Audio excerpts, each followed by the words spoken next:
Welcome to the Second Syndicate, where we fight for the second. We're here tonight for our episode with Nephi Cole, who is the Director of Government Relations and State Affairs for the NSSF.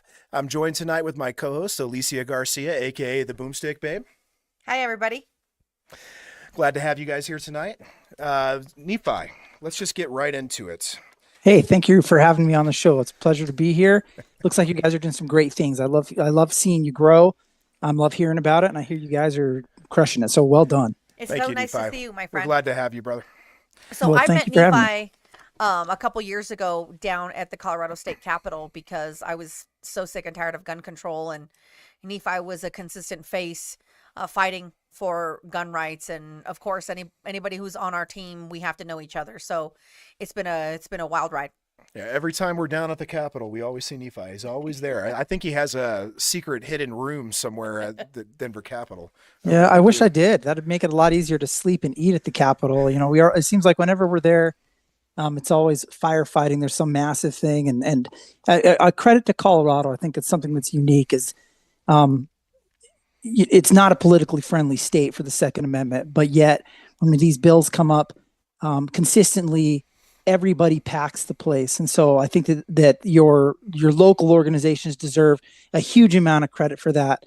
A lot of people don't know this about NSSF, but the National Shooting Sports Foundation, NSSF, we don't have that many members because NSSF the National Shooting Sports Foundation isn't something for people, it's for companies. Yes. And so our members are the 10,000 manufacturers, retailers, distributors of firearms, optics, ammunition. So it's companies like Vortex and Leupold and Aimpoint and Beretta and Glock and mom and pop gun shops or Shields and Cabela's. Spartan Defense. Well, thank you very much for being members of NSSF. And so we can't turn out that many people. If we looked at every FFL in Colorado and we said we need to get everybody to the Capitol, we're pulling from like 1,000. Yeah. Whereas when you're going to fight some of these bills, it pays to have boots on the ground, and that's where entities like RMGO, like NRA, like all of the others that have those members, that's where it's really important for them to put out those grassroots alerts and get those people there in person because it makes a difference. So speaking of grassroots, I just want to remind everybody out there that the Second Syndicate is a 501c4 nonprofit. So every donation, merch order, super chat, it goes directly into protecting and preserving the Second Amendment here in Colorado and across the country. So you're not just supporting our show, you're fueling the movement, you're keeping us here on the fight, in the fight with people like Nephi. So right now we're live on YouTube and X America News. So follow us on all platforms if you can at the Second Syndicate and share this broadcast so we can help boost the algorithm and get us out there into the interwebs to spread the movement and spread the information. Yeah, the Syndicate is everywhere, guys. Share our feed, follow us on all platforms. We are everywhere. Awesome. So I think we should just jump right on in. Nephi, do you want to give us a brief introduction about yourself before we start getting in some questions? Yeah, sure. So I'm the Director of Government Relations and State Affairs for NSSF, and there's actually a few of us with that title throughout the country, and we cover certain regions. And so the region that I'm primarily responsible for NSSF is all the political happenings in the Rockies and the Upper Midwest. And so that gives me everything from basically Idaho over to Wisconsin, and then from the Canadian border down to the Colorado border. So That's all a those large states. region, Nephi. That probably Yeah. is one of the biggest regions out there, I would guess. We're all of our regions are that way, and Wow. it's just a matter of funding, right? Because we're a nonprofit also, and what you see is, everybody assumes that there's this juggernaut, massive money in the firearms industry, but it's really just small businesses. It's there isn't this huge windfall of cash to so we all do as much work as we possibly can. And so for me, that means, I have folks that I work with in Colorado, just like I do in Wyoming and in Idaho and the Dakotas. And those folks, people on the ground that let us know what's going on, and we collaborate, we email back and forth, we talk on the phone, and then we try and figure out how we can, make the best use of our time in all of our states. And so for me, Colorado's it's just a huge priority because Colorado is ground zero for anti-gun efforts. There's just no other way to put it. training ground or testing ground. Things that we see pop up here usually pop up in another state within a year, if not the same legislative session a lot of the times. Yeah, you'll see a lot of this stuff where people trade that stuff around. And how I got here, I mean, I'm fairly familiar with it because how I got here is I worked for a politician. So I worked, I came out of college, I'm a natural resource expert. So I was a biologist and did a lot of work with conservation work with, wildlife and wildlife entities and agencies. And then I ended up as the policy advisor for a conservative Republican governor. And for that governor, I did natural resource policy. I worked on energy strategy. So basically, I'm a big fan of coal and oil. And, there's nothing wrong with the windmill, but well, your last name is Cole. It is. But yeah, I'm traditional energy sources. The state I worked for, we were the number one energy exporting state in the country. And we were really proud of it. And so then I also did the water strategy for that state. Water's a big deal in the state. And then I ended up picking up the governor one day. We had some firearms issues, and he called me and he said, like, I want you to take my firearms stuff. And at the time, Colorado was, it is almost the exact same time that Colorado was going through and trying to pass a ban on standard capacity magazines. And so the governor, the governor that I worked for at the time was working hard to say, like, hey, if you're going to, you better not mess with the Second Amendment companies. We'll give them a place to live. And so it was a really interesting time period to work there. Well, through that experience, I ended up, working to try and, we just decided that we thought that there was a really good chance if Hillary Clinton became president, that they were going to attack everywhere. And we knew that these companies were going to need a safe place to build their businesses and their homes and to, and a state to defend them. And so we put together this plan where we're going to recruit companies to move to our state. We were pretty successful at it. And, really built a fairly strong, small firearms industry there. And I was recruiting at the Shooting, Hunting, Outdoor Trade Show, SHOT Show. Sure. And so SHOT Show is owned by NSSF. And so NSSF, I'm there, with my boss and talking to companies about, all this stuff. Well, my boss termed out of office, as politicians do. His term was up, and I got a phone call and asked if I'd be interested in working for NSSF, doing government relations for them. And I got to join a team that is really a magnificent group of dudes, small group, but very effective group. Went from working for a governor to working for NSSF. And so you see all this stuff. So, the shenanigans and the politics. And, I've been around enough legislatures that I can tell you how this happens.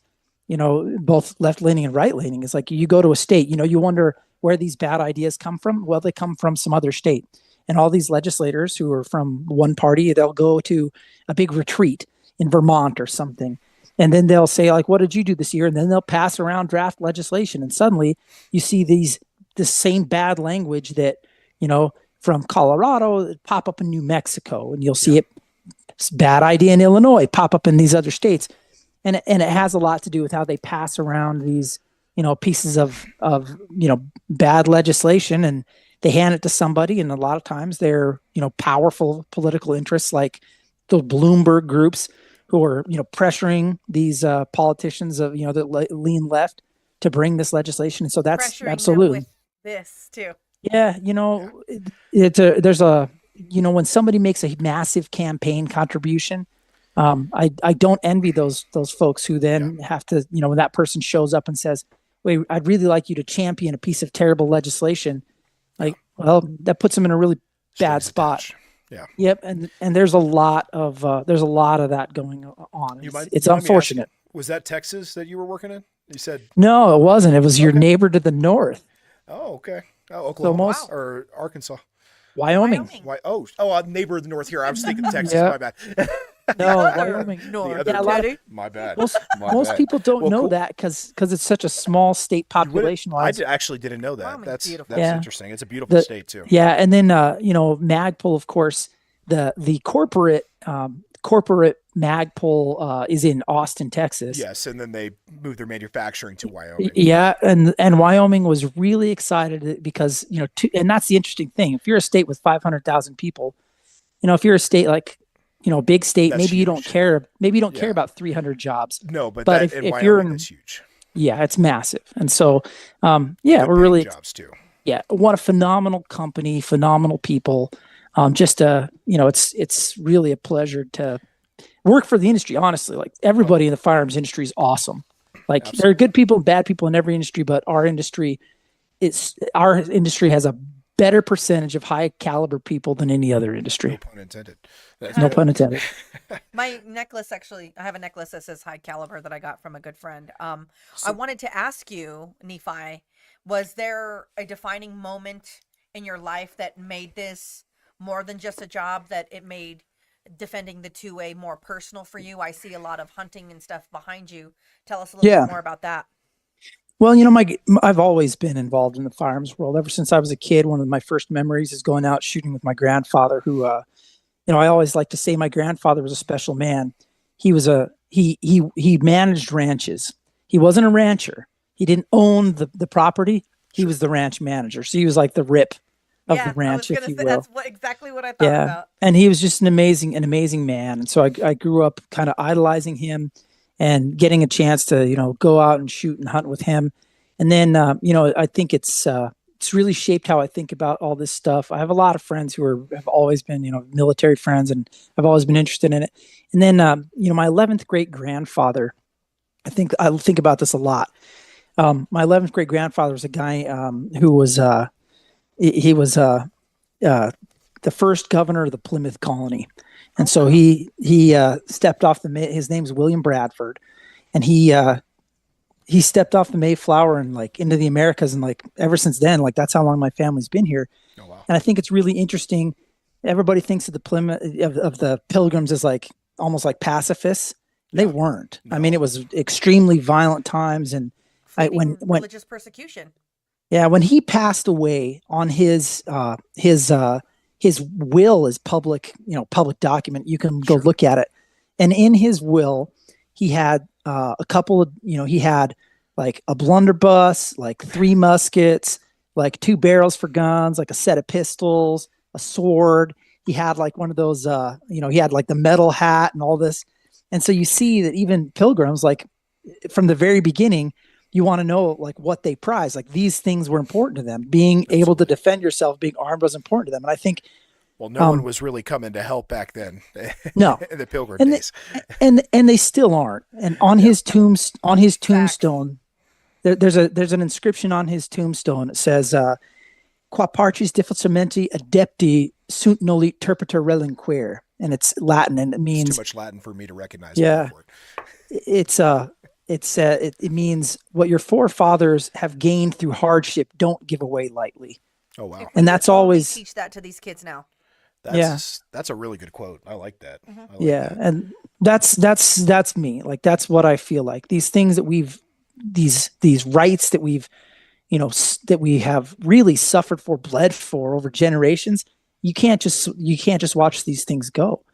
And there's a certain the 2A fight is it's a good versus evil fight.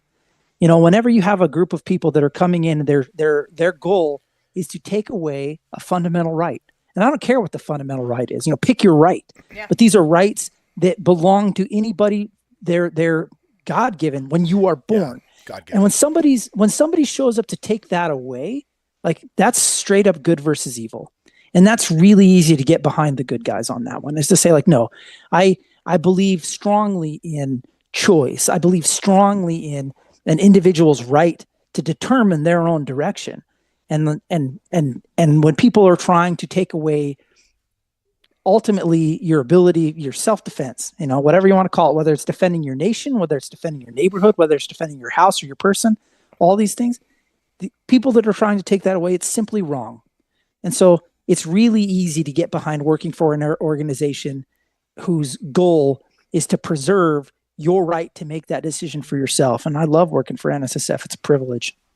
Well, I appreciate that, and I appreciate seeing you and your buddy John down at the Capitol all the time. I've been, I'm more than honest when it comes to the audience, and I want you guys to know, like, I have not been easy on Nephi. I have grilled him. I have asked him for the truth. I have asked him for hard truths. I have asked a lot of him, and he has always been forthright with me, and he's always been honest with me, and I really appreciate that, because you come into this and you think that you know everything, and you have this passion to fight, but politics is a dirty business, and you have to talk to people that you don't like, and you have to be willing to have very, very difficult conversations with people that could care less about you. And it's really taught me a lot of things, and you're one of the people that have always been consistent, so thank you so much for that. Yeah, Well, I appreciate it. Speaking of opposition, people that are trying to take away our rights, we will be debiting a new shirt called Mom's Demand Ammo coming to our store very soon. I'll let Alicia talk about our new merch store. We've been working on it here for a little bit, but we have some designs that we came up with. If you want to tell the audience a little bit about it here. So Teddy's putting me on the spot. Today we were like, we don't have any merch. We don't have anything that we can do for people to support us. People always say I have a really cool logo. So we have a couple shirts that you don't see on the website yet, but you can go to Bonfire. It is a really cool website that I've used before. We are a 501c4, everyone. So don't forget, this show is powered by patriots like you. This merch is for people like you. So your support keeps us fighting in your rights in the Capitol, in the courtrooms, in the communities. So donate, shop the merch, drop a super chat if you can. Head over to thesecondsyndicate.com, become a member. We're going to have some really cool merch that we're going to drop probably in the next hour or so after the show, we'll be because dropping Teddy our Mom's is on Demand me Ammo. about it. Yeah, Mom's Demand Ammo. We have our Gun Salesman of the Year with Tom Sullivan on it, and we have our Wanted for treason Governor Polis shirt coming out. So we'll definitely have some cool merch for you guys to be able to purchase and and those proceeds will go towards the Second Amendment, guys. We just we're getting that brand out there, and we're keeping the fight. So it's time to have some fun. Moving on at the into behest our of others. next segment here about a little bit more firearm industry specific, Nephi. So Yeah. what are the biggest threats facing the firearms industry right now that people may not be aware of or may not be seeing? What's the biggest threat to our 2A rights behind the scenes, so to speak? So it's a great question, and I'm glad you said behind the scenes. I think that for a lot of us, I'm actually waiting. I'm thoroughly convinced, I believe to be so, that as soon as the Supreme Court picks up one of these cases they're not, they keep saying they're not ripe yet, but as soon as they grant cert to either, it's not going to matter whether it's a mag ban or whether it's a gun ban, they're going to all go away. I truly believe that, because the writings on the wall, they're not constitutional. So when people are banned, there's none of them hold water. These are all items that are in common use for lawful purposes. They're clearly protected by the text and by the spirit of the Second Amendment. And so it's only a matter of time. So I think we need to keep fighting that battle. But I think one of the reasons you're seeing all these bills get crazier and crazier is because I think that the advocates of the anti-gun world know that it's only a matter of time. So they can throw all this garbage against the wall because I think that they know that it doesn't matter what they say that they're going to ban. It's garbage anyway, and the Supreme Court's going to say that and get rid of it. That's what I believe. That said, I think that the thing that we need to worry about, here's what you don't see. The stuff that you need to worry about is banking. So it's, am I talking too long? Do you have a break coming up? No, you're good. You're Keep good. Okay, good. This show is about you.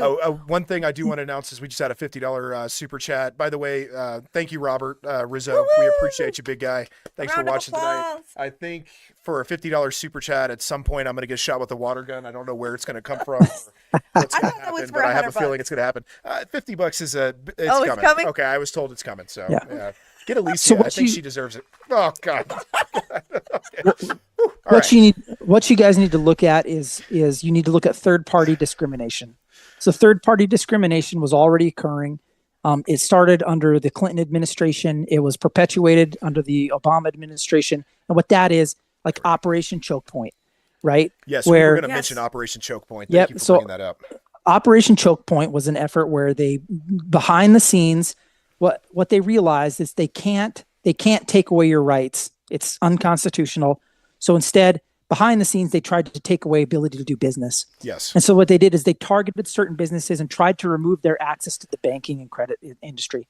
And by doing so, the idea is if Sig Sauer can't get a loan to make guns, then you can't buy guns from Sig Sauer. Yes.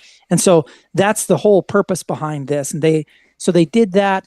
They got found out and slapped on the hand. The Trump administration, largely undid that. But then what they did is they tried to privatize it. And they did that by going to these companies, going to banks, and they went to the boards and they said, look, if you really care about the world and kids and whatever, then you need to have prohibitions on loaning to certain companies. And they baked that in.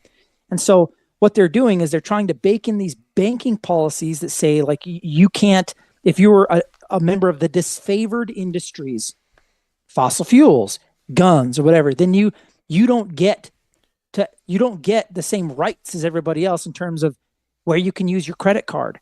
Can you have a bank account? Yeah, and this is stop the financial ability for companies to be able to get money for a mill to manufacture, to get property, to be able to pay their rent, to be able to pay their employees.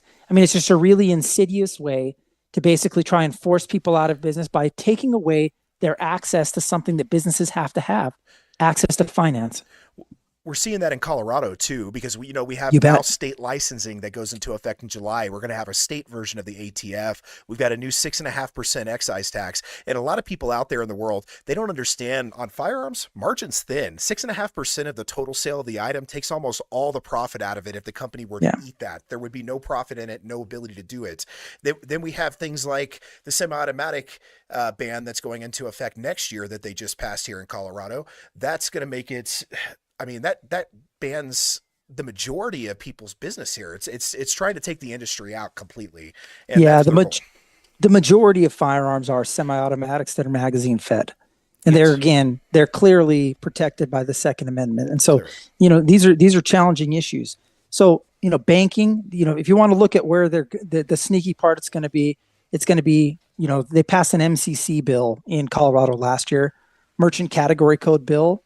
Now, the reason that they passed that bill, what that bill did is it said that entities that sell primarily firearms, they have to have a credit card code that says they're a firearms seller. The reason that they did that is because they want Visa then to deny. Yes. Yeah. And we've actually been seeing that on the storefronts with certain people's banks, smaller banks especially, with their debit cards getting declined because it's a gun transaction, and they can see that on the banking side. Yeah.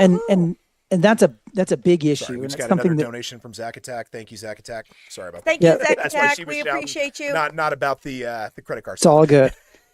It's something that we have to be vigilant on. It's something we have to fight.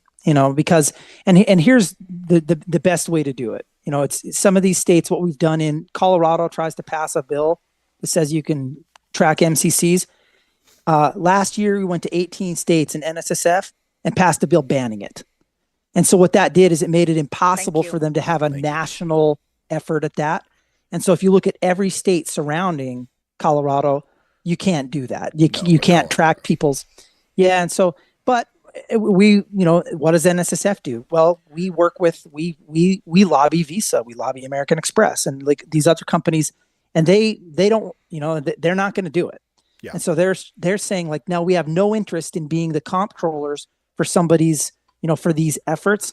And if we don't do that as entities, us, you, if we don't talk to those people and say, no, don't do it, then, it's the squeaky wheel. If we let the squeaky wheel be the Moms Demand Action group, and those are the only people that they hear from, then they're going to try and pass this type of legislation that ultimately, there's a strategy to it for them to try and get us by, death by 1,000 cuts. And so we need to fight those. So woke banking, and the Trump administration has been all over this. They've been awesome on it. Insurance, so any of these basic fundamental things, they're going to try and deny firearms entities access to these, how about, you'll know this one well. How about YouTube? How about freedom of speech? These are areas where America News for giving us that freedom of speech right now. We have over 4,000 people watching live right now, and we have at least the ability to speak out. These are YouTube, areas we are broadcasting on YouTube right now. We have close to 500,000 subscribers. I don't know how many are watching right now. I can't see it on my end. I know the guys in the back can, but I'm sure it's not nearly what should be watching with the amount of people that actually subscribe to our notifications. Because the wokeism there, right, is like the woke few who have decided that they were going to make rules, and those rules are just made as stumbling blocks to try and catch belief systems that they don't agree with. In this case, the Second Amendment, and try and just like they're trying to push you out of being able to have access to your voice, they try and do that with people's bank accounts too. Yeah. And so that's what we need to be watching, because we're going to win the hardware issue. And so they're going to have to be sneaky, and they're going to sneak around behind, and they're going to try and undo us in other ways. And we have to be vigilant. Absolutely. And that's what one of our questions was, but I think you pretty much answered that. We were going to ask how the NSSF is stepping up to protect like gun shops and FFLs who are being buried in regulations that are under attack. Yeah, by so we financial passed institutions. So I'll tell you, just quickly, we passed MCC prohibitions in 18 states last year.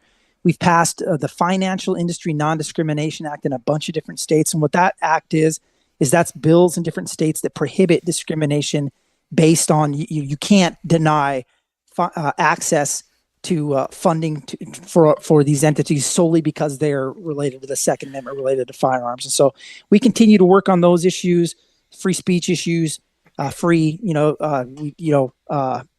shipping. That's another one. Troublesome. They're trying to block us out from being able to ship with any carrier right now. That's right. You talked about non-discriminatory policies for financing, but at the same time, they can charge a higher rate. So, for example, my card fees as a gun store are much higher than a non-gun store's credit card fees because I'm a high-risk industry, is what they call it. And this is what we're looking to go. Like, we have a team in DC. They're working really hard. They're working with the administration, and they're working on with senators on legislation, because when you have bad states that are passing these types of legislation, the only fix is to get up there and have good states pass the opposite.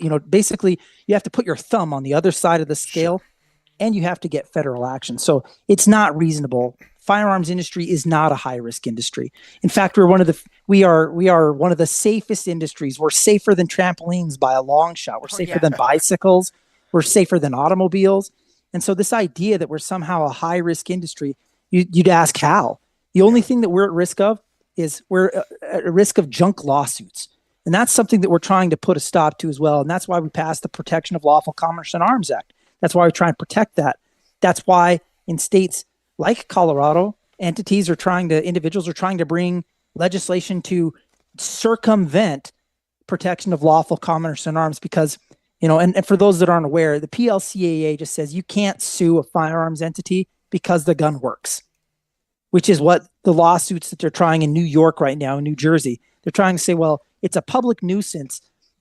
A gun works. And so therefore that's a public nuisance because somebody can use it in crime, and it's not that it doesn't function. Yeah. It's that it functions like it's supposed to.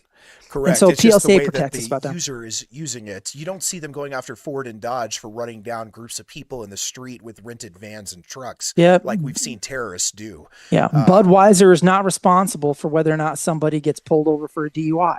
100%. I know. And so, these are the types of fights that, NSSF, we are pretty wrapped around the axle on a lot of these fights that have a lot of nuance in them, these financial issues and tracking issues and that kind of stuff. Whereas some of our, I like to call them our cousins, we don't always see eye to eye, and that's fine. But some of our, they're, more right-leaning gun organizations, they're going to be more in your face, like punching really hard on the more individual Second Amendment issues. Sure. We're going to be involved more on the commerce side of Second Amendment issues. And so we love them. We love all of them. We love what they do. We hope they appreciate us occupying a little bit of space too. Well, it gives us a coalition to attack from multiple fronts. We can't have one organization hitting every front. We need multiple organizations focusing on specific things. Well, guys, we've got a commercial break coming up here, I think, in the next... Right now. So we'll be back with you here with more with Nephi Cole after this brief commercial break. Hello, everyone. I'm excited to announce the next generation of energy drinks, Rev 7. It has no sugar and no caffeine. Instead, Rev 7 uses Go BHB. Go BHB is one of the body's primary ketones, and it provides the most efficient and clean fuel that your body needs. It also helps you stay energized all day with no crashes. Not only that, it produces 3 times more brain energy than sugar, which helps boost your memory, focus, and mental sharpness. It also helps reduce stress and helps balance your mood. Rev 7 does all that while being the best tasting energy drink ever. So go to mypillow.com or call the number on your screen. Use your promo code to save 20% today. I'm so sure you're going to love Rev 7. For a limited time, you get our introductory 3-pack absolutely free. I drink Rev 7 every day and I absolutely love it, and so will you.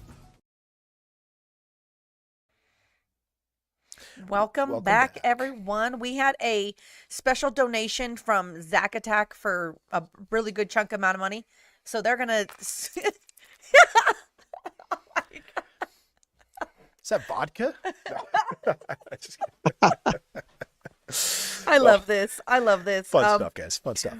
We have a really good time here. I just want to say, we're back from commercial break. We're here with Nephi Cole of the NSSF, if you're just tuning in. And also, before we get into the next question, I just want to say one of our sponsors on here is, of course, Mike Lindell, MyPillow. We have a promo code for that company, whether you're buying energy drinks or whether you're buying pillows from them. It's the 2ND. THE 2ND will get you discounts and all kinds of good stuff and give us credit as an affiliate. So please use it. Mike Lindell is running against good old... Look at you. Good old Tampon Tim up in Minnesota. Tampon Tim. So, he's a very nice guy, and he stands for a lot of freedom. They're trying to bankrupt him right now, so support him. He's been building and manufacturing in America before tariffs. He believes in this country, and his company provides a lot of good jobs to Americans out there. So, and his pillows are really comfortable. Actually, I have a couple of them in my house, and they're really, really good. If you don't have one, you got to have one because they are literally the best pillows. So they really are. And I'm one of those people that's like, I'm a TJ Maxx shopping kind of chick. I don't really like paying full price for stuff. And my best friend bought a new house and he put all my pillows in his house. And I was like, oh my God. I was like, I need these now. Yeah. So you had to go get a good pillow. And also the next $50 or above super chat, Alicia's getting the water gun, not me. So. You guys are so messed up. We have another question from the Peanut Gallery for you, Nephi. It says, what kind of unity or division exists inside of the firearm industry when it comes to the defending the 2A rights? So that's a really great question. I think that within the industry, I would say that honestly, the industry is very united. So the industry itself. So when you're talking about the companies, there's a little bit of, there's a little bit of jealousy. So you'll get, there's a company I know of that makes, they make really good ARs. They're on the East Coast. They make a lot of lowers and stuff like that. And everybody loves them. They don't just make ARs. They make a great, AK platform rifles and stuff too. I know exactly who you're talking about. So they like to really raise the flag on the Second Amendment stuff. And so sometimes they'll poke people in the eye and be like, well, but I mean, that's all.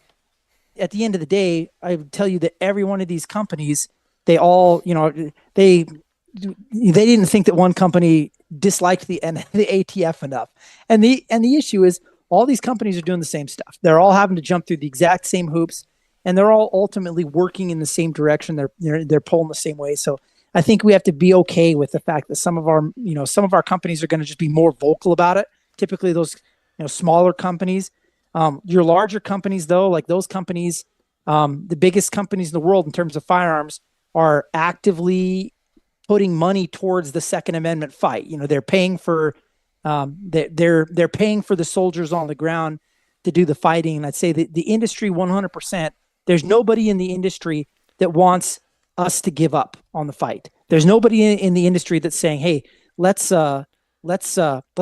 strike a deal. Let's freeze somebody out." I will tell you that's interesting. No, there was an anti-gun guy, like a guy who used to work for a company in the industry that went and wrote a book, and that guy, I don't have a lot of respect for that, but it was an anti-gun book like that guy made a bunch of claims about like, well, the people in the industry are, we're divided on, we're not, Now that said, your Second Amendment groups, you have something else going on entirely.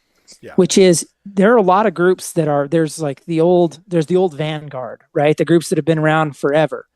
And, when they slipped a little bit, when they run into tough times, it gives an opportunity for somebody else to jump up and say, well, maybe we could do a better job. And so you have a variety of these, other groups that are will jump up and try and fill that space. Hopefully we get the vanguards back and they get healthy, because it doesn't matter. Like we could use, if we got a 800-pound gorilla, send him, Yeah, right? Like 100%. we need all the muscle that we can get. We need the old gorilla, the old silverback. We need the young guy too. And so all of these groups, they're all extremely valuable. And the challenge is that if you have a couple of groups that are trying to occupy the same space in terms of your dollar, sometimes, they'll feud. We've definitely seen a lot of that, especially during this legislative session. But yeah. Well, here's the important thing for everybody to remember. We all are on the same team. Indeed. And as far as I'm concerned, join all of them. There's no problem with you, getting a membership to one and a membership to the other.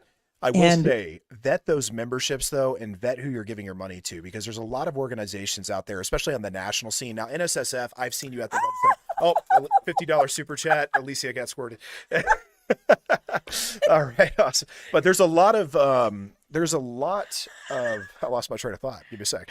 You're right. Lose my train of thought. So what Teddy was saying is, we see a lot of comments on our X account on Instagram saying, hey, talking about national I donate to organizations. this company and I donate to that company. And I want to say, I want to be a jerk.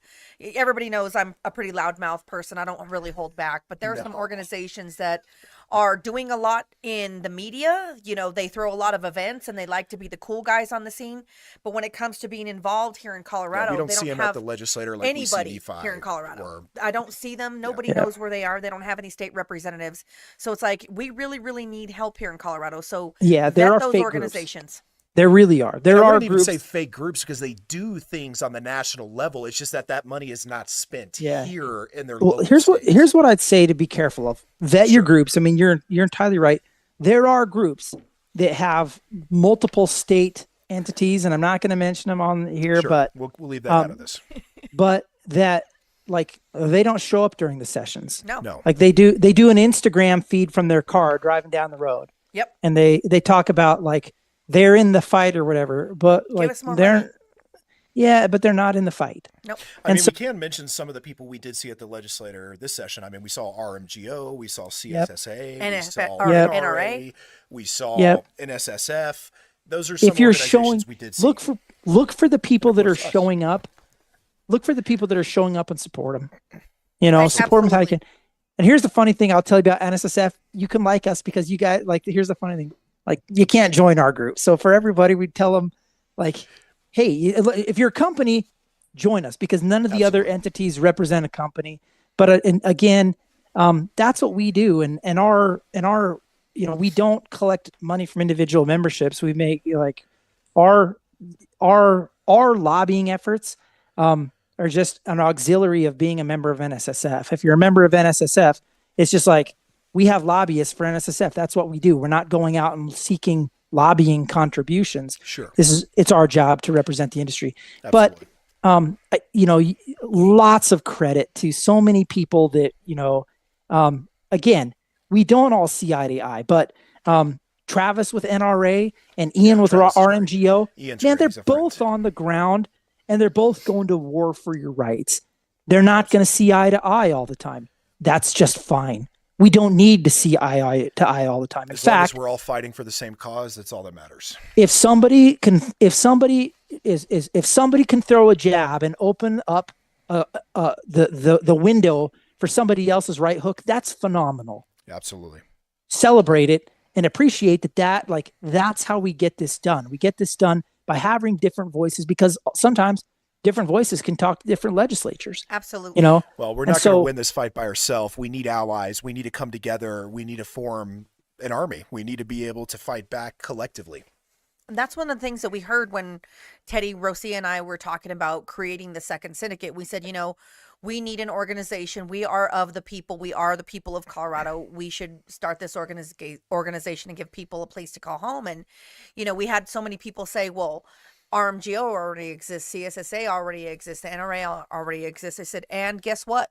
We play nicely with all of those organizations, and we want to support all those. But there's we're kind people of the glue holding a lot of those organizations together, trying to bring those organizations together as well. Very true. Yeah. But at the same time, there's going to be people that are going to resonate better with Teddy or me or Ian or, Ava. the CSSA, Ava, somebody, but it's like, let's give people options. The more people that we have in the fight, the more people that we can reach. Absolutely. Because honestly, we can't be everywhere all the time. No, and we when can't. we first started doing this and, I'd go down to the saw Capitol, we were saw alone. this at the Capitol as well. This legislative session, RMGO, CSSA was covering our flank. We were covering their flank. We worked very well together. It was great. And, unfortunately, we didn't win that battle, but We haven't won many. the war's not over. So we've got a long ways to go here.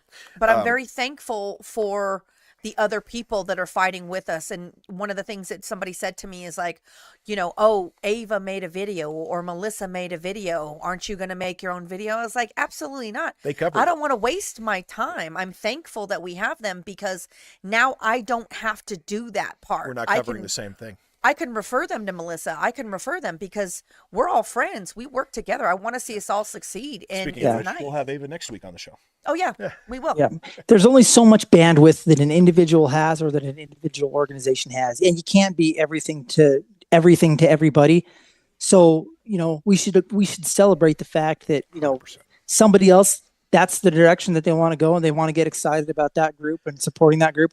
Knock yourself out, man. Just, that said, like there's a couple things and I hope that, and I don't know if we're going to talk about this later, but there's a, be smart about how you do it. Be smart about who you support and be smart about how you do it because Absolutely.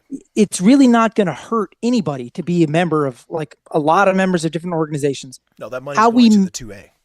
But how we message for those organizations, we can do harm. can. So You can, absolutely. so make sure that you're talking to your organization and that you're learning. Lost you there, Nephi. We lost your audio. 1 second, guys. Nephi. We're having a technical difficulty. We'll have Nephi back in 1 sec. We lost your audio there. If you can hear us, brother. So I want to say but in the thank meantime, you we to Emily got, Rose Emma Rose and and Elizabeth. for two I like you $5 ladies so supers. much. You guys are Thank so you good. guys so Thank you much. for supporting us. I think we should both get squirted for that, guys. Sorry, guys. Don't you Whatever. dare. Go ahead and get Alicia.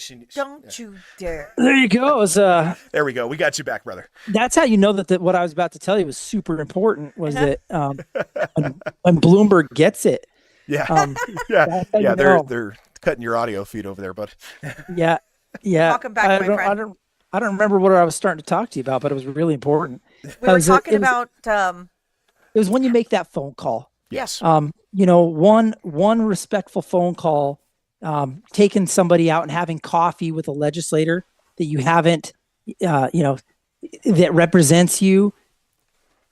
That's just a massive investment in political economy, and I think that we've in Colorado, everybody's just getting much better at this of calling a legislator and saying, hey, when we should start working these legislators is right now.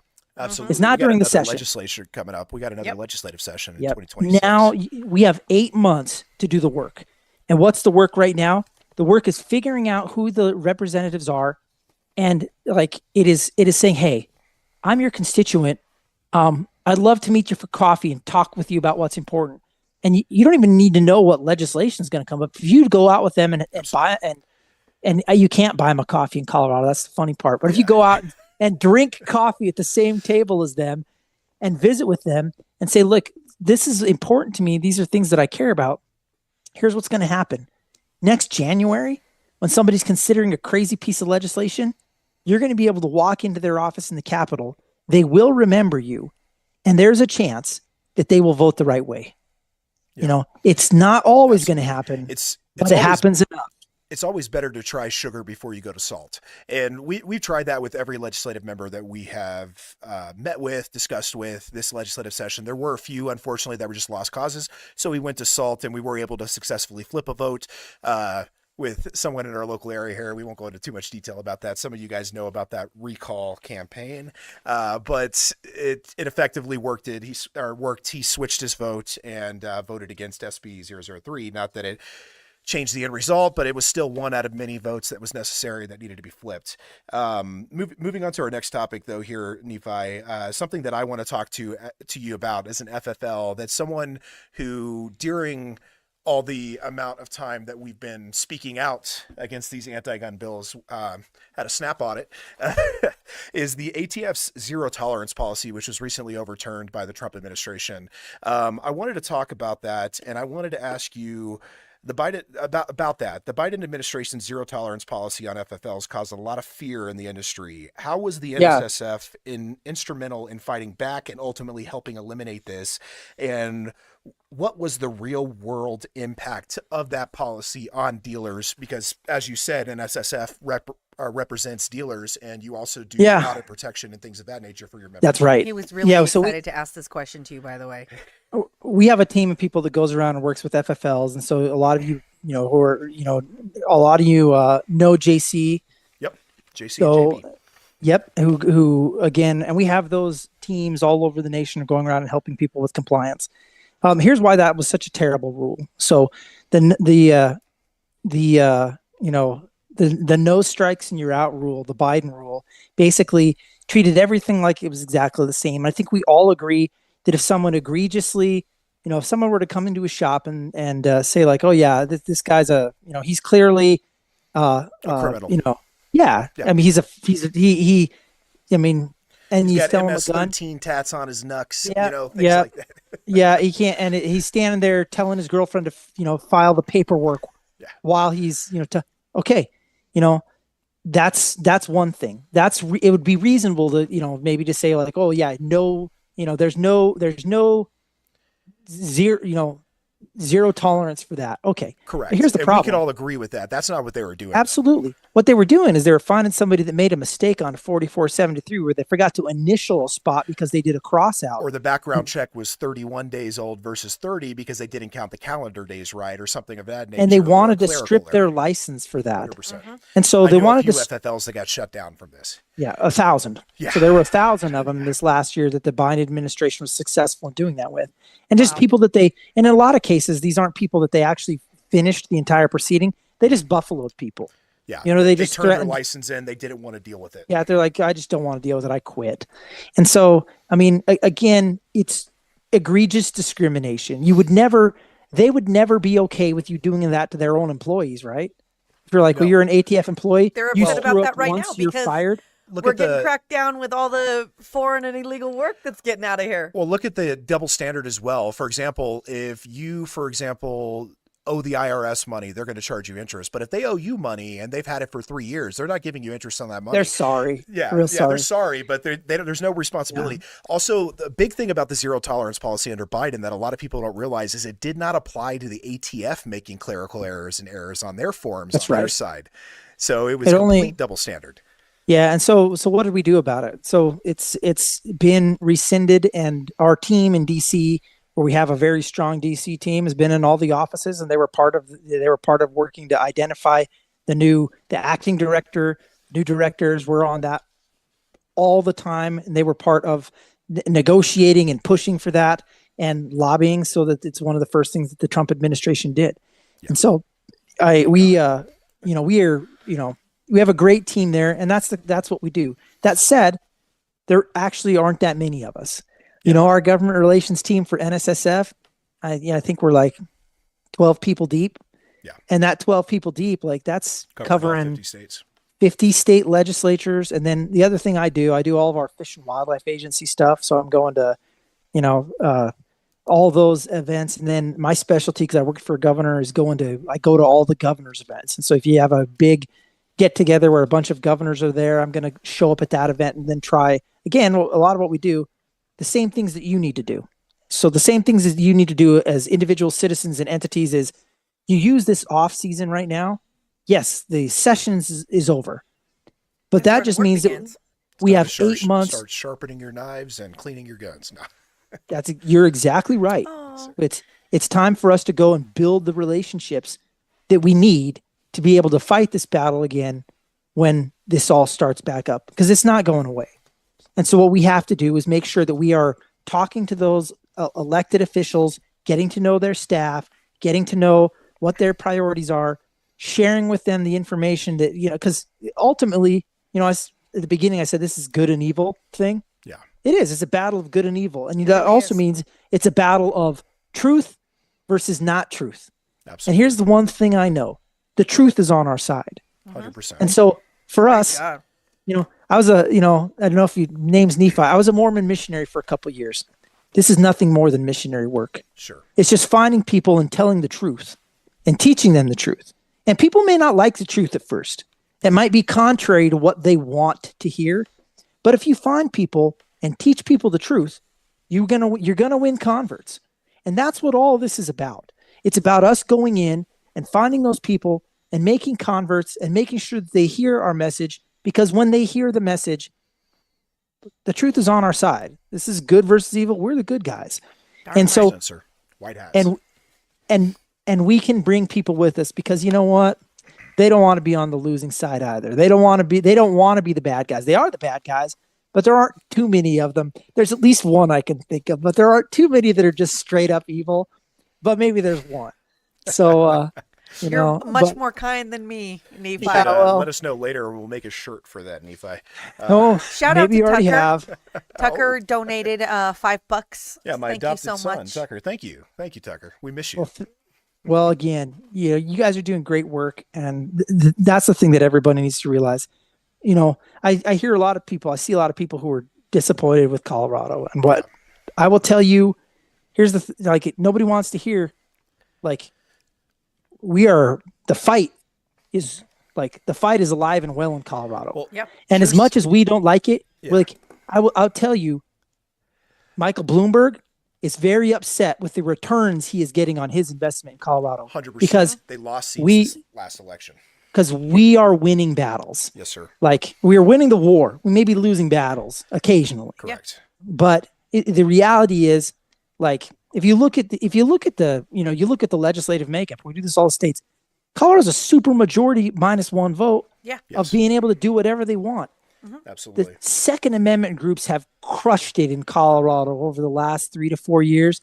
I can't think of another group of people that has been more successful with worse odds than the gun community in Colorado. And I know that everybody's depressed, but don't get depressed. Well, we're winning this. The Wild West and we're going to win in the alive end. well in Colorado. I appreciate that.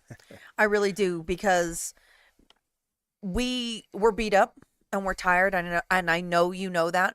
You see what we go through, but I do want to say thank you, not only to you, but to everybody that has come through, the people that donate, the people that are watching our show right now, because we are getting stronger. We are gaining momentum, and I'm in this to win this. And this has brought me the most beautiful people in my life. Like Nephi, when you met me, I was just a irritated citizen who had no idea what she was doing. And I was like, what can I do? How do I do something? But I need to do something. And now we have a show where 4,000 people are watching nationally to bring attention to what is going on in Colorado. So growth happens, and it's not the speed, it's the direction. And I want people to remember that. And that leads me to another question that we wanted to ask you. Into our next segment. Okay. Yeah. Well, you obviously have been in the trenches across the country when it comes to the gunfight, and Colorado has basically, like we said earlier, has become ground zero for anti-gun legislation. So from your vantage point, how significant is Colorado in the national battle for the Second Amendment? It's critical. It's one of the top, it may be the most important state. And the reason is because, you have certain states there's certain states where you just expect bad things from those states. And so you're always going to get, ridiculous legislation out of the state of New York. We know that. But because everybody knows that, nobody looks at them as an example of the direction that they should go. The reason that Colorado is important is because Colorado, once upon a time, used to be people considered it purple, right? And so within Colorado, you have the opportunity where people are going to try and pass legislation in Colorado that they're going to try and sell then to other Democrats and say like, oh yeah, they did it in Colorado, and Colorado is kind of moderate, so you should do that here. Well, it's just not the case. These bills, look at Senate Bill 3 that they passed, it was a partisan passed bill, and not even the entire party was on board. It's a Frankenstein of what they wanted. But at the same time, why would they try and bring that in Colorado? Well, it's because when they looked in Colorado and they looked at after the results of the last election, I guarantee you that on the wall. the left wing said, well, we got our butts kicked in the election. Donald Trump's going to be president. Where do we have the muscle to really pass something egregious? And they looked at Colorado. Mm-hmm. That's why Colorado has to be you cannot give up on Colorado, because they will see Colorado as an opportunity. They'll see it as a place where they can pass stuff. And why would they want to pass it here? Because just like we worked MCC legislation, we got it in one state and then we moved to the next. They're going to look at Colorado and they're going to say, well, if I can pass it in Colorado, maybe I can sneak it in some other state. And that's why you just can't afford to give up the battle. What up, Big T? Timber, See you out there, Big Timber. Good to see you, brother.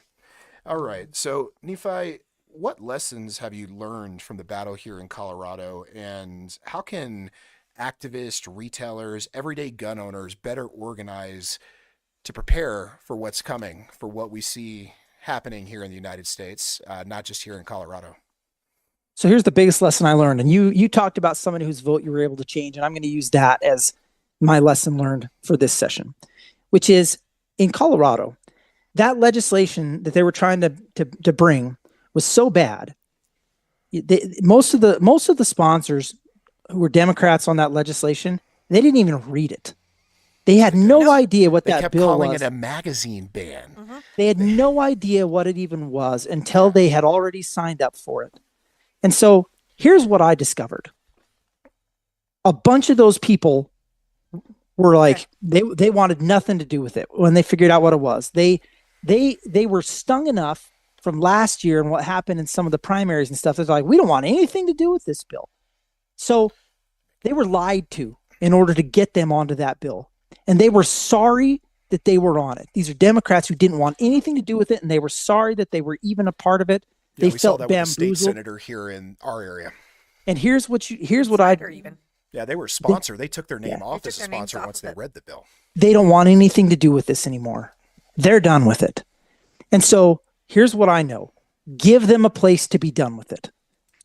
Don't put them all in the same bucket. Don't say everybody to get out of it.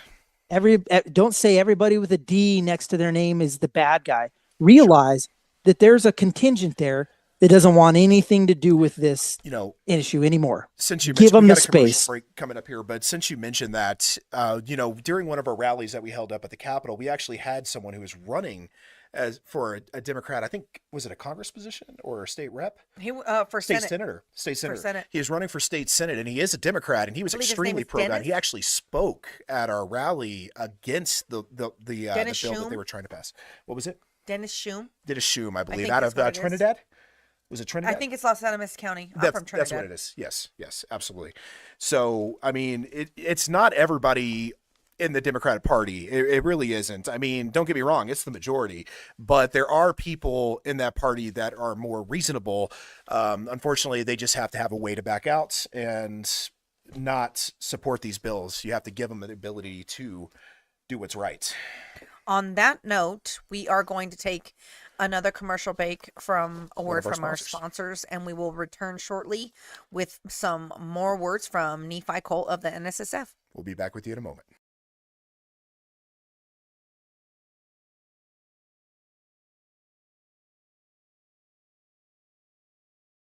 Thank you for holding for us for that brief commercial break. Annie, by the way, has a show on Ex America News you should check out. You should also check out her personal story. She is a huge freedom advocate.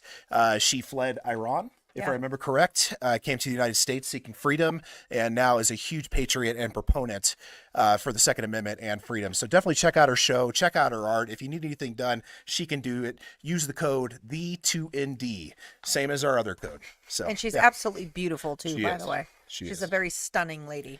Well, awesome. So back with Nephi Cole here. Do you want to take the next one? Sure. Well, just to remind everybody out there, please hit that subscribe, hit that bell, hit those notifications. Help us share the algorithm, buy some merch, donate. We are a 501c4. We are in the trenches out here doing our best to bring you the truth and spread the news about what is going on in Colorado, as well as fund some recall initiatives to get some ballot initiatives going. We're going to do everything that we can here for you guys, but it takes an army. It really does. And we want you to join the syndicate. We want you to come on board with us, get rowdy with us, and help fight back. And whether it's $5 or $50,000, everything that you do and everything you donate to us helps. So we really appreciate that. We're going to get right back into our fourth segment of the night. We're going to talk about what we can do to build the future of the Second Amendment and Second Amendment advocacy. We have a great resource here, Nephi Cole of the NSSF.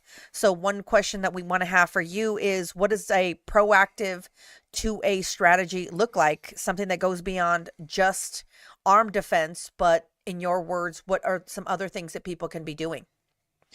To me, the most important thing to do is take people shooting. Like for those of you who are out there, it's something you like to do anyway. Take people to the range.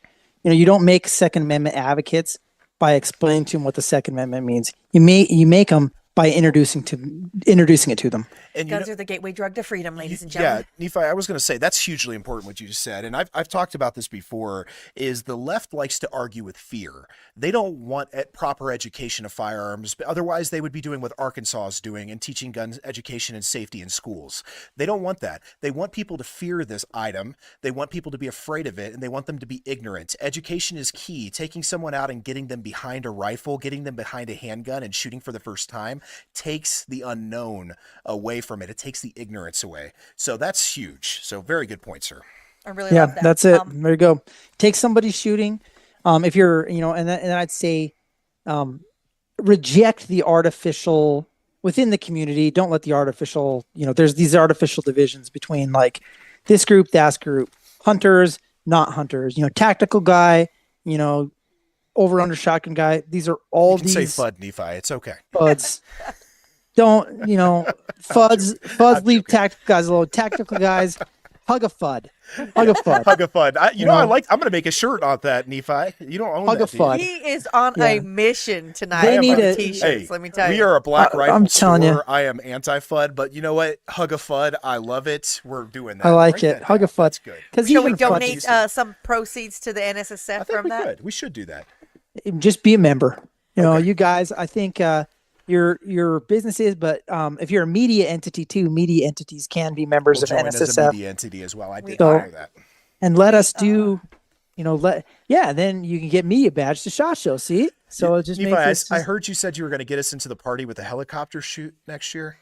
which one? There's lots of parties with helicopter. It's I'm just tired of helicopters. They're so boring now.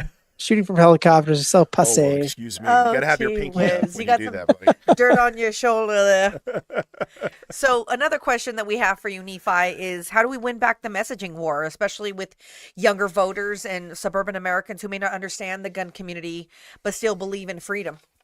Because there's a huge effort right now to censor our movement.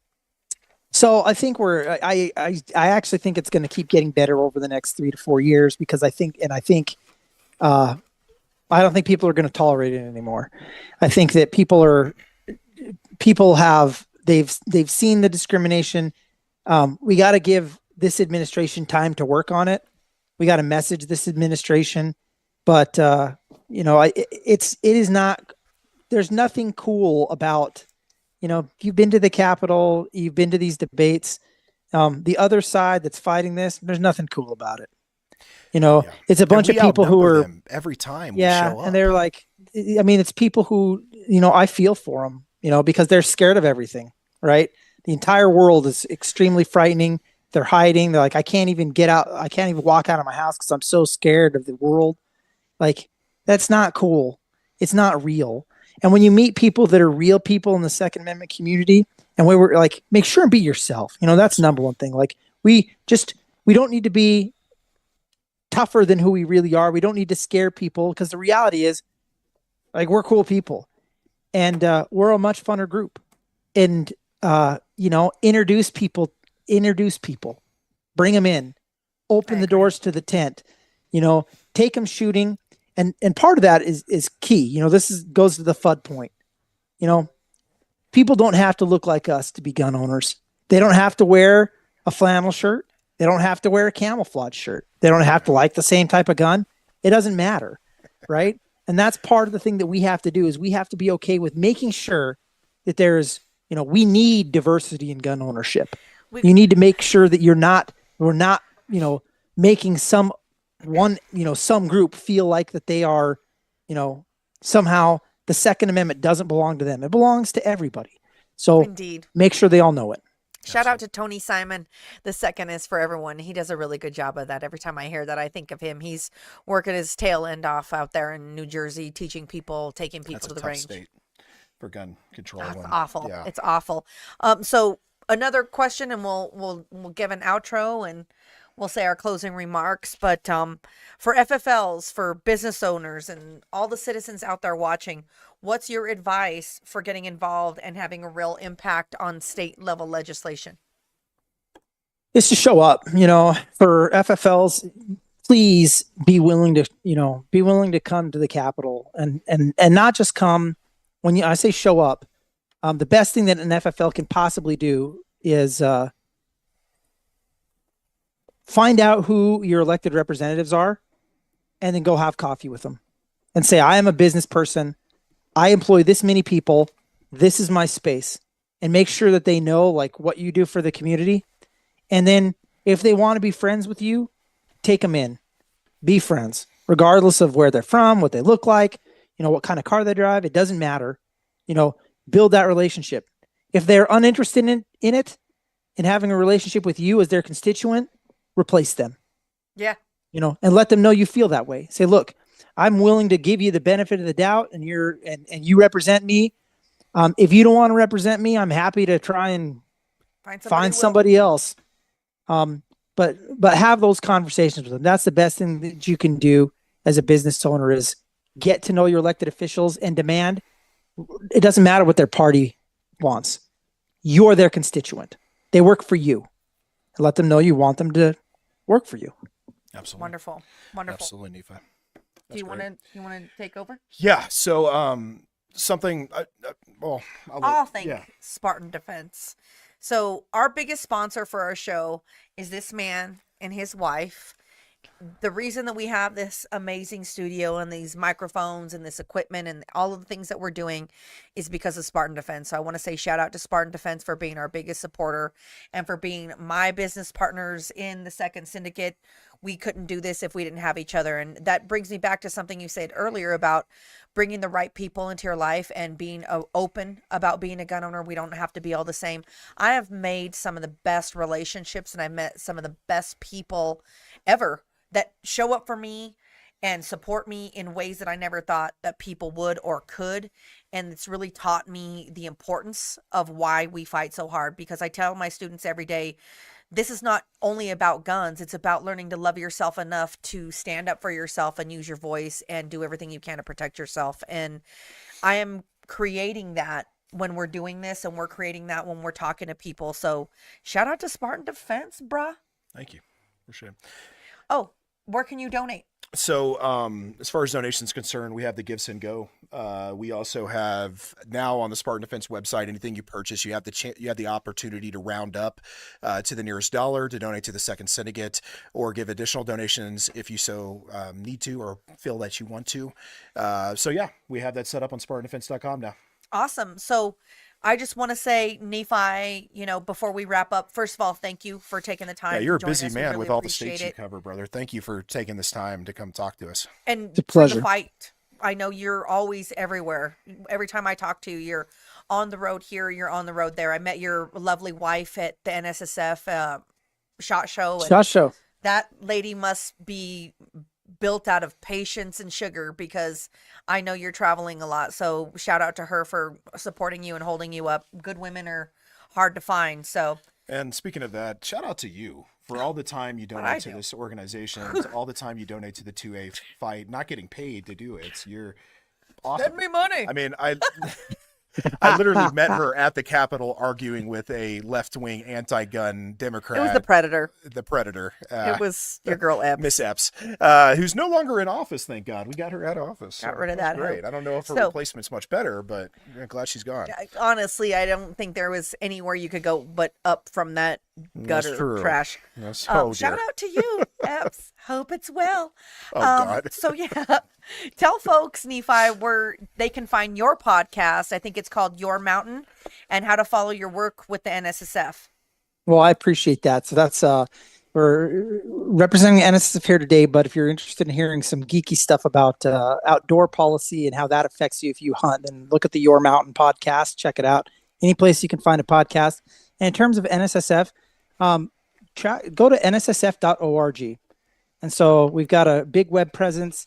And please feel free to, like, if there's something with our logo on it, informational materials, please share it. Yeah, we added that to the tweet it, share it. We're not perfect, but we're trying really hard to do good work and then give people, bullets for the battle. And so we'll keep trying to do that. Please check us out. And I'll tell you what you can do to help us: go buy a gun. Yeah, out of Spartan Defense. Support your NSSF member stores. Absolutely. Absolutely. We ship nationwide. Oh, dear God. Use the code Roundup to donate to the Second Syndicate. Right. Emily just donated another super chat. Thank you, Emily, so much. Emily, you're awesome. Thank you so much, hon. Nephi, we appreciate the time we've had today with you again, and we know you're a very busy man, so God bless you, sir, and we'll be in touch here soon, brother. Thank you very much. We want to know, what is your favorite EDC? We want to know, what is your holy grail gun? And give us a quote to leave the people with to remember you by. All right. I'm going to judge you on these questions. So my favorite EDC, the most common or favorite? Your favorite EDC. Not man, that's that we have. We do have the heat cannon. Yeah, it's kind of right. To tell you the truth, I carry I carry 365 all the time. Everybody is 365, and I'm like, and I'm going really macro XL. What's your choice? I'm one of the originals. Oh, like, I'm so angry. Standard. Yeah, one of the guys, there's a very famous dude who works with that company, who I went to one of his classes. He's a really good friend of mine, who I'm gonna leave his name out, so it doesn't sound like I'm name dropping. But man, the first day I saw him, he had one of those, and he had the slide milled, and he had a dot on that thing. I was so mad because I was like, "You got to be kidding me!" So I've got this one, right? And then you're telling me, they're improving it. And the reason I like that gun so much is because it's so small. Like, I literally carry that gun all the time. T-shirts, suits, appendix all the time. And nobody, appendix guy. All right. Yeah, and nobody knows. That's, why I'm appendix guy? Because, like, I know dudes who, for a living. You're thin. You're not big like me. That's why. I know dudes, all the most dangerous men in the world that I know. Yeah. All carry appendix. Like, they all carry appendix. And so I'm like, well, man, if it works for some guy who, like, actually is like, I'm not that guy, but that guy is that guy. And so anyway, yeah, I like that gun. So the Holy Grail, man, the Holy Grail is really tough. No price matters. No price Whatever matters. No price matters. There's no limits. Rifle, pistol, shotgun, doesn't matter. Full auto. What are you choosing? What's it gonna be? I wouldn't mind having a 50 cal, okay, like an M2, just because.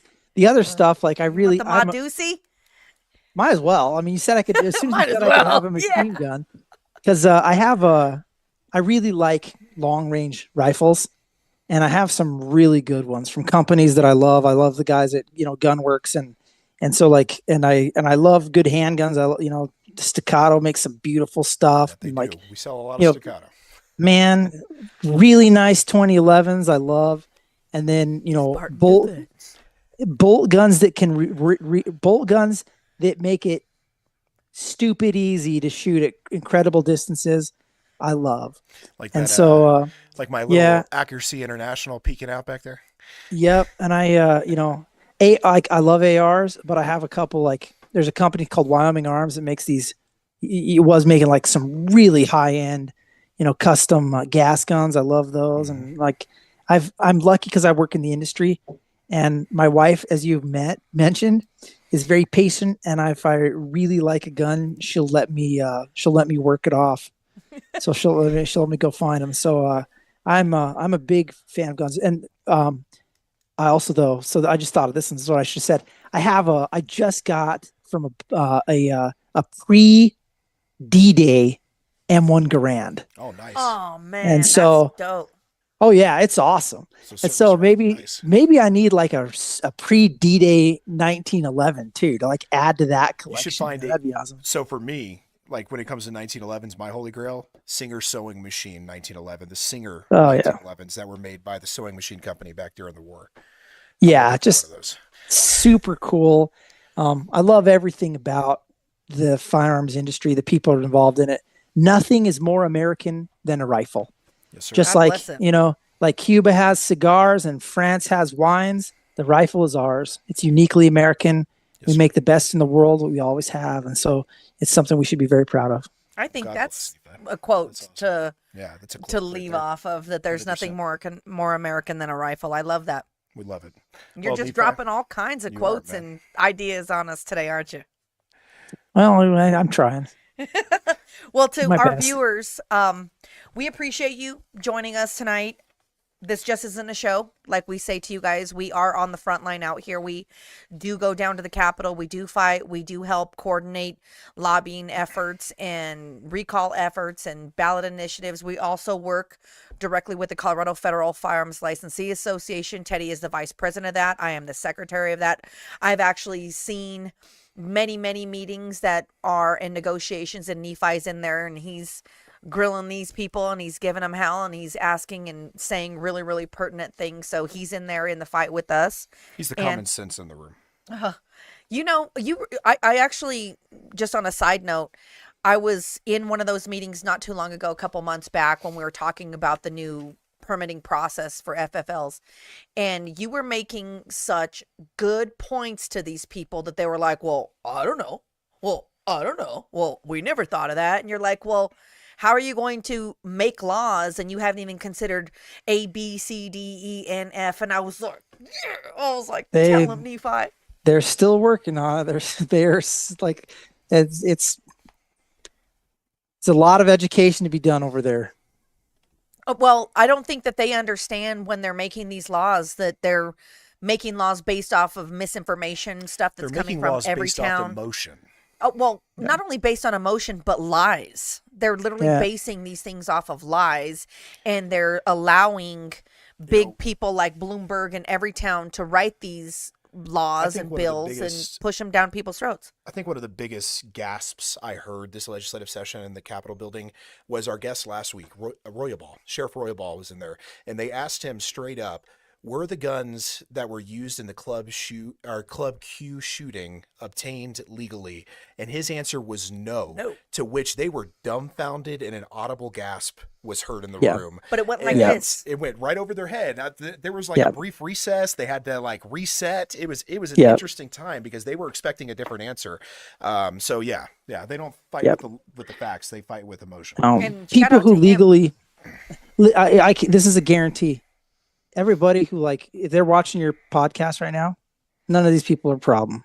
No. Like this Preaching idea to the that, you know, choir. gun owners like make the world dangerous. Nope. Anybody who legally can, if you can walk into a firearm store, you can, and you're like, there's classes of individuals. We've all agreed. The person No. that comes in the firearm store is not the one you need to worry about. For None real. of them are. It's the one that drives And that's, the stolen call through it. yep. And that's, they can't wrap their head around that. No, sir. Because that doesn't work for them, because that doesn't ban any guns, because guns are already banned, all guns, for all the like the groups that are the problem groups, And the they acts can't that they're buy any of committing them. are already illegal. already illegal. And so that's not popular though, right? They don't want to hear that, No, they because that's not politically powerful, and that's what they're really after. It's really about power. Oh, absolutely is. There's nothing about safety in any of these laws that they're passing. There's nothing about education or enrichment or knowledge. It's all about fear. It's all about restriction. It's all about taxing and taking and forcing people to be controlled with fear mongering and lies and trauma. And I don't think people really consider how important trauma is to this, because that's why you hear all the stuff on the news, is to emotionally break people, to convince them to give their rights up, because they can't take them. We have to give it away. And by having these types of politicians that you're allowing to walk in these positions of power that don't care about you, you're allowing that to happen. Well, Nephi, thank you for coming on tonight, brother. It's about that time, so we really do appreciate you, man. We'll be in touch here soon, and we'd love to have you on again in the future, man. You're an awesome guest. I think we covered a lot about the 2A today and gave some people some hope as well as some caution. So thank you again, Nephi, for your time.